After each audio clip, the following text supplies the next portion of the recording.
ਇਹ ਵੀਡੀਓ ਉਹਨਾਂ ਲੋਕਾਂ ਵਾਸਤੇ ਕਿ ਜਿਨ੍ਹਾਂ ਨੇ ਸਾਡੀ ਪਹਿਲੀ ਵੀਡੀਓ ਤੋਂ ਸਬਕ ਲੈਂਦੇ ਹੋਇਆਂ ਹੱਸਦੀ ਖੇਡਦੀ ਜ਼ਿੰਦਗੀ ਵੱਲ ਪੈਰ ਵਧਾਇਆ।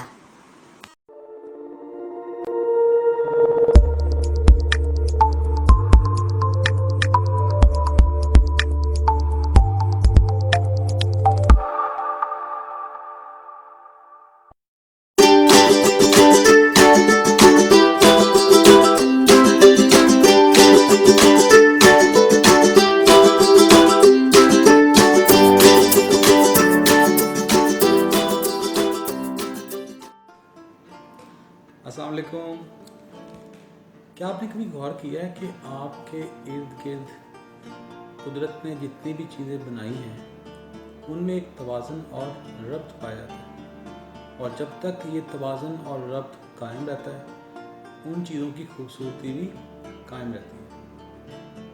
या यूँ कह लें कि इस कायनात का हकीकी हुस्न जो है वो तवाज़ुन और रब्त में है। कुदरत की तरह जब इंसान कोई मशीन बनाता है तो उसकी भी कोशिश होती है कि उस मशीन में इस्तेमाल होने वाले पुर्ज़ाजात जो हैं वो आपस में एक ख़ास रब्त और तवाज़ुन से काम करें, और जितना तवाज़ुन और रब्त उस मशीन में ज़्यादा होगा उसकी एफिशिएंसी उतनी ही ज़्यादा होगी।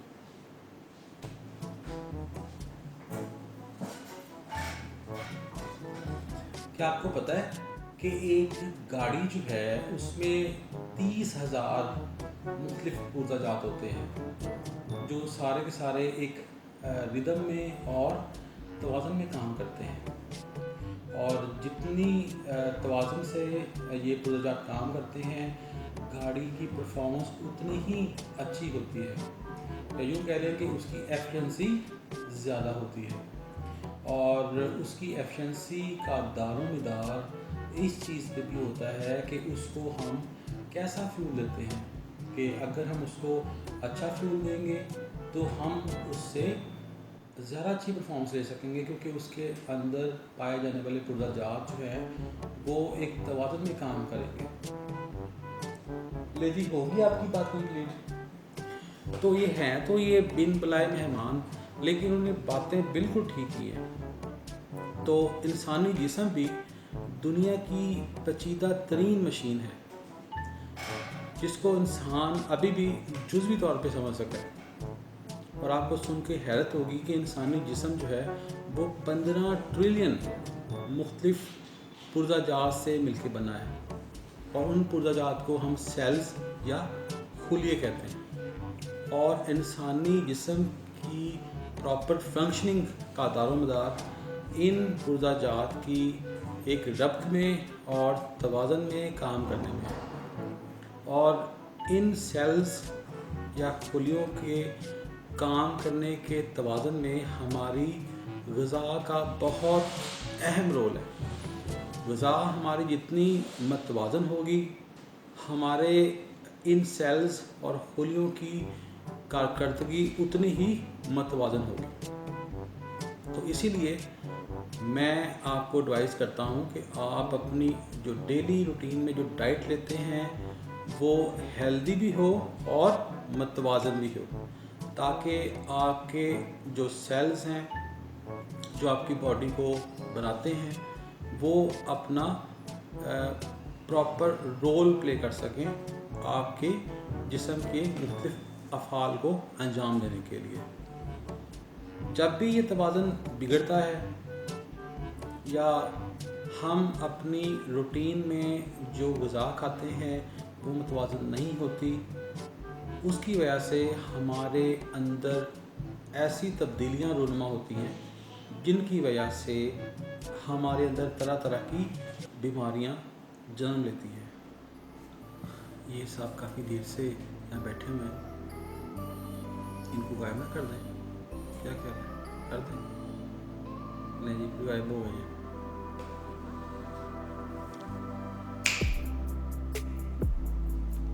देखा कमाल मेरा, इनसे जान तो छूट गई, ठीक है ना। अब हम खोल के बात कर सकते हैं, ठीक है। ले जी, काफ़ी देर हो गई यहाँ पे हमें बैठे हुए, और मैं भी यहाँ पे काफ़ी ना बोर फील कर रहा हूँ और मुझे भूख भी लगी हुई है। तो मिलते हैं छोटी सी ब्रेक के बाद दोबारा, ठीक है जी। तो मुझे दें इजाज़त। मैं गायब क्यों नहीं हुआ? लगता है भूख की वजह से ना मेरी पावर्स जो है ना वो कम हो गई है। तो कुछ खाना चाहिए फिर ही मैं गायब हो सकूँगा। मेरे पास वैसे एप्पल पड़ा हुआ है, मैं एप्पल खा लेता हूँ। तो एक मीडियम एप्पल जो होता है जिसका वज़न जो है ना वो 180 ग्राम होता है, उसके अंदर 95 कैलोरीज होती हैं। तो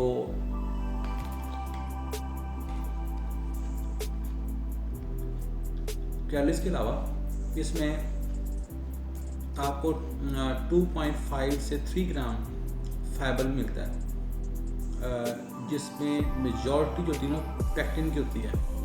और पैक्टिन जो है उसको हम कहते हैं प्रीबायोटिक। और प्रीबायोटिक्स जो होते हैं वो ऐसे फूड होते हैं या ऐसी खुराक होती है कि जो आपके जिस्म में मौजूद अच्छे जो जरासीम हैं, जो आपके जिस्म के अंदर अच्छे असरात डालते हैं, उनकी ग्रोथ को प्रमोट करते हैं। इसके अलावा आपको सुन के ये हैरत होगी कि सेब के अंदर एक अमाइनो एसिड होता है, उसे हम कहते हैं ट्रिप्टोफैन। वो ट्रिप्टोफैन जो है हमारे जिस्म में डोपामीन को बनाने में मदद करता है। और डोपामीन को हम कहते हैं रिवॉर्डिंग हार्मोन, ठीक है, कि जिसकी वजह से आप हैप्पी फील करते हैं, मोटिवेटेड फील करते हैं। तो इसका मतलब हुआ कि अगर आप एक एप्पल खाते हैं तो उससे आपको 3 to 4 मिलीग्राम ट्रिप्टोफैन मिलेगा। लेकिन मैंने सेब तो खा लिया, तो देखते हैं कि ये काम करता है कि नहीं करता। और आपने सुना ही होगा, कहते हैं जी an apple a day keeps doctor away. तो अब देखते हैं कि मैंने खाया तो उससे मेरी सेहत पे क्या असर पड़ा है। तो लेट्स ट्राई अगेन कि मैं गायब हो सकता हूँ कि नहीं।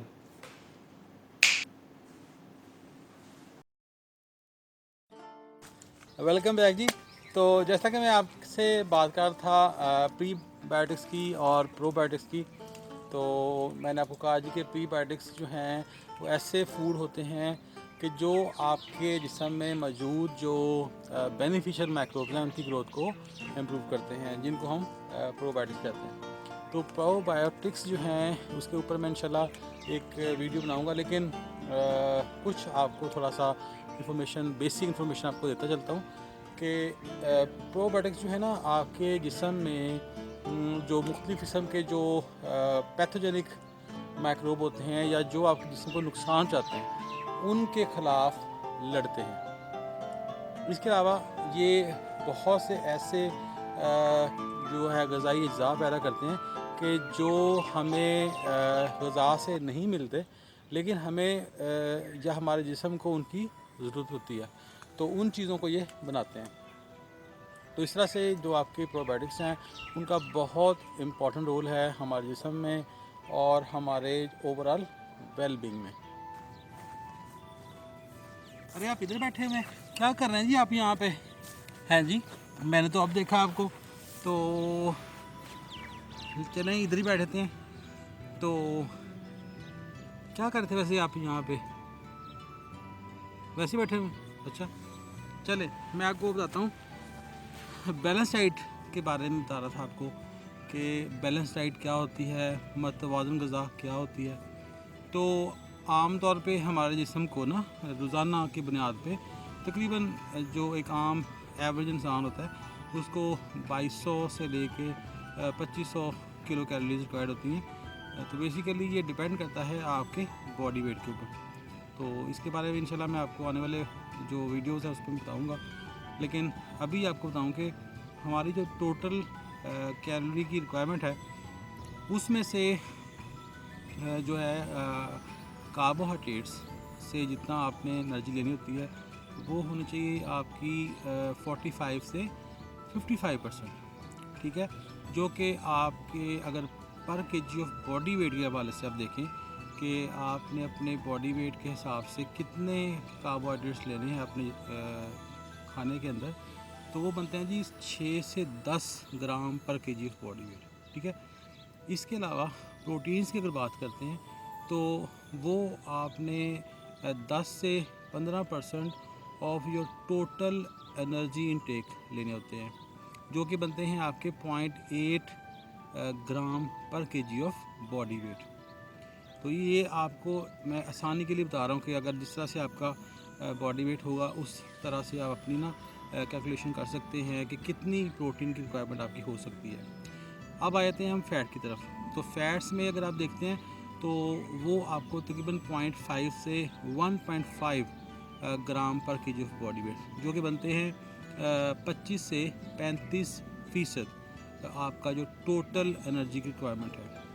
तो इस तरह से आपको मैंने बताया जी कि जो आपकी बैलेंस डाइट है उसमें आपके जो इन्हें हम कहते हैं मैक्रो न्यूट्रिएंट्स, ये कार्बोहाइड्रेट्स हैं, प्रोटीन है, फ़ैट है, इनको हम कहते हैं मैक्रो न्यूट्रिएंट्स कि जिनको हम ज़्यादा मकदार में खाते हैं। और इसके अलावा कुछ होते हैं माइक्रो न्यूट्रिएंट्स जिनमें विटामिन्स और मिनरल्स आते हैं, ठीक है, लेकिन वो भी रिक्वायर्ड होते हैं। लेकिन ज़्यादा जो हम अमाउंट खाते हैं वो हम खाते हैं किसकी, मैक्रो न्यूट्रिएंट्स की, जिनमें प्रोटीन्स हैं, कार्बोहाइड्रेट्स हैं और फैट्स होते हैं, ठीक है। तो ये मैंने आपको बता दिया कि हम डेली रूटीन में पर केजी ऑफ बॉडी वेट जो है वो 6 से 10 ग्राम पर KG of body weight carbohydrates लेते हैं, 0.8 ग्राम पर KG of body weight protein लेते हैं और 0.5 से 1.5 ग्राम पर केजी ऑफ बॉडी वेट जो है वो फैट्स को हम लेंगे। तो इसको हम कहेंगे एक मतवाज़न ग़िज़ा। इनमें अगर किसी भी एक जो डाइटरी जो इंग्रेडिएंट है वो अगर ज़्यादा हो जाए या कम हो जाए तो उसकी वजह से आपके जिस्म में तरह तरह के मसाइल शुरू हो सकते हैं। अच्छा, अब मैं बताता चलूँ कि जो आपने कार्बोहाइड्रेट्स लेने हैं जो कि बनते हैं 45 से 55% आपकी टोटल एनर्जी इनटेक का, उसमें आपने ये ख्याल करना है कि जो सिंपल शुगर्स हैं या जो जैसे चीनी है, ठीक है ना, या मीठी चीज़ें जो हैं वो आपने 4% से कम रखना है। इनके ये जो आपका जो शेयर बन रहा है ना 45 से 55% का, इसमें आपने 4% से भी कम लेने हैं सिंपल शुगर्स, ठीक है ना, जो आप, और ये क्यों लेने हैं, क्योंकि ये आपके जिस्म में ओबेसिटी कॉज करते हैं और आपके अंदर जो है वो डायबिटीज़ को भी ये शुरू करते हैं। इसके अलावा अगर हम बात करते हैं फ़ैट्स की, तो फ़ैट्स के अंदर होते हैं एक अच्छे फ़ैट होते हैं, एक बुरे फ़ैट होते हैं। तो हम अच्छे फ़ैट्स को कहते हैं पॉली अनसैचुरेटेड फैटी एसिड, ठीक है, लेकिन जो बुरे होते हैं उन्हें हम कहते हैं सैचुरेटेड फैटी एसिड। तो आपने अपने जो टोटल इनटेक है, आप जो फ़ैट ले रहे हैं उसमें जो सैचुरेटेड फैटी एसिड है वो 10% से कम लेना है। यानी कि जो आपको मैंने बताया ना शेयर आपके लिए फ़ैट्स का, तो फ़ैट्स की जो टोटल आप ले रहे हैं अमाउंट, उसमें आपने उसका 10% कम रखना है फ्रॉम सैचुरेटेड सोर्सेज।